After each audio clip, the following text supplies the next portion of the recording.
Buenas noches. Antes de empezar con el experimento debemos conocer de dos términos muy importantes. Estos son el magnetismo y el campo magnético. Bueno, empezando con el magnetismo. El magnetismo es la capacidad de un material para atraer o repeler otros materiales. Esto pues de forma magnética. Por otro lado, el campo magnético es una fuerza invisible causada a consecuencia del magnetismo de los materiales o el flujo de una corriente a través de un material conductor. Bueno, ya entrando un poco más en detalle con el experimento, pues lo que se va a hacer en este experimento es medir o intentar medir el campo magnético terrestre. Vale recalcar que depende del lugar en donde esté el observador, este valor va a cambiar, ya que no es un valor fijo en toda la superficie de la Tierra. También vale recalcar que el día que se realizaron las mediciones era un día lluvioso, por lo cual esto podría afectar. Una vez dicho esto y entendido estos términos importantes, podremos entrar a listar los materiales. Los materiales que vamos a necesitar para este experimento son los siguientes: una brújula. También vamos a necesitar una resistencia del ohmiaje de su preferencia. Vamos a necesitar también una bobina de n vueltas, teniendo en cuenta que entre más cantidad de vueltas tenga esta bobina, pues va a ser mucho más exacto, mucho más precisa la medición. Por otro lado, también vamos a necesitar un multímetro digital o bien un amperímetro.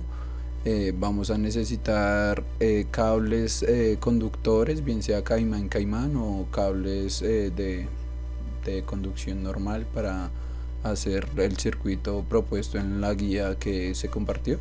Y por último, pero no menos importante, vamos a necesitar una fuente de poder con la cual vamos a generar diferentes voltajes para que nos dé una diferente intensidad para pues tomar diferentes mediciones y hacer un promedio de estas. Igualmente, al igual que con el número de espiras de la bobina, aquí también se ve afectada la precisión de la medición en cuanto a cuántas mediciones, valga la redundancia, se van a hacer. Entonces, si se van a hacer más mediciones, por ejemplo, se van a hacer 100 mediciones y se hace un promedio de estas, pues va a ser mucho más cercano a si solo se hace una o dos. Como primer paso deberemos conseguir los materiales anteriormente nombrados. Como segundo paso vamos a conectar el siguiente circuito formado por la bobina, la brújula, el amperímetro o el multímetro o el aparato de medición que tengamos y la fuente de voltaje, como se muestra en la imagen. Partiendo del circuito que tuvimos que haber montado en el paso 2, ahora vamos a tomar las mediciones. Para realizar la toma de mediciones deberemos tener la brújula bien sea alineada en los 0 grados o bien sea tener un punto de referencia del cual vamos a partir. Una vez tengamos este punto de referencia o alineada la brújula en el 0, pues ahora sí vamos a inducirle a la bobina una carga eléctrica para que ésta pues genere un cambio dentro de la brújula. Debemos estar pendientes también a lo que nos marca el amperímetro para pues tomar los datos y poderlos utilizar en la fórmula. Para utilizar la fórmula que vamos a dar es necesario tener los siguientes datos.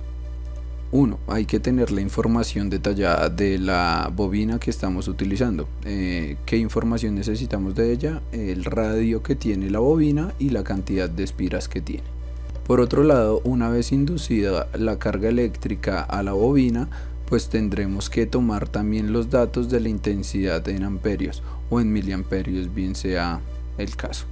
Entonces, pues una vez con esos datos ya podríamos nosotros, aparte de los grados que nos dé la brújula, ya podríamos nosotros reemplazarlo en la fórmula e ir tomando pues nuestras primeras mediciones del campo magnético terrestre. Esto pues lo vamos a repetir por lo menos 4 veces como fue en nuestro caso y vamos a obtener una tabla como la siguiente. Para calcular el campo magnético de la Tierra horizontalmente se utilizó esta fórmula donde n representa el número de vueltas de la bobina, σ0, que es el núcleo que tendría la bobina, que en este caso sería el aire, por la corriente que genera esta, o la que se muestra en el multímetro, dividido 2 veces el radio que tiene la bobina, y esto se multiplica por la tangente que muestra el ángulo de la brújula. Al realizar el experimento, estos fueron los resultados que nos dio. Multiplicamos 50, que es el número de vueltas que tenía la bobina, por 4 por 10 a la menos 7, que sería nu sub 0, por 0.05, que en este caso sería la corriente, dividimos esto entre 7, que es el radio que teníamos, y después lo multiplicamos por la tangente de 340, que nos dio 51 nanoteslas. El resultado que más se nos acercó fue el último, con 31.19 nanoteslas.